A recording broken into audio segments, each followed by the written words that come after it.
Ayan, magandang gabi po. Nandito po ako ngayon sa church at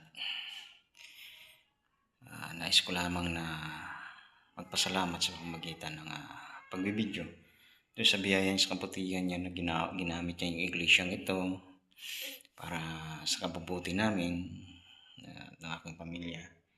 Salamat na naging pundasyon ng kalakasan, ng katatagan ng pananampalataya ng aming mga anak sa dakong ito.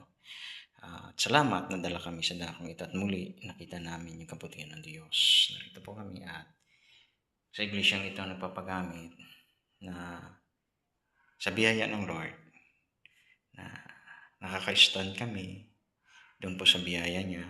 At salamat kasi naging ways yung aming mga anak, aking mga kapatid sa dakong ito.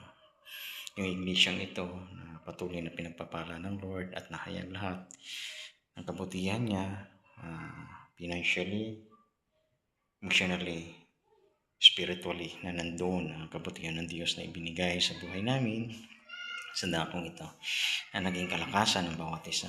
Salamat sa biyaya ng Lord kasi patuloy ninyang inihayag yung lahat-lahat sa buhay namin. Nawa, marami po yung patuloy na sumunod sa kalooban ng Diyos. Isa lamang po yung bibitawan kong salita.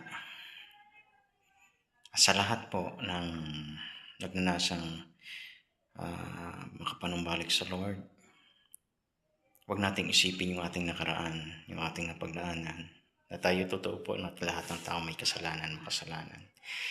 But for the grace of God, that may rights na manumbalik at maglingkod at sumunod sa kalooban ng Diyos. Ang habag ng Diyos, napakalaki.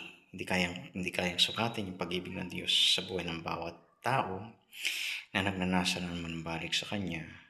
Ang Diyos laging bukas ang palad na abutin ang katulad nating mga makasalanan. But praise of God, thank you so much kasi naging example yung buhay namin. Narito nakapanumbalik, sumunod sa kalooban ng Diyos. At yun ay isang kabutihan at pinasasalamatan ko. Sa lahat, biyaya ng Lord ang kaligtasan. Hindi makakamit ng kaligtasan sa relihiyon, sa mabuting gawa, kundi sa relasyon sa Lord. At salamat kasi mayroong isang Diyos na naging daan, ang Panginoong Hesus. Na sinabi niya ako ang daan ng katotohanan at buhay. Walang magkaroon sama kundi sa pamagitan ko. Yun lamang po at magandang gabi. Nawa maging kalakasan po yung video ito para sa lahat. Salamat po. God bless you all.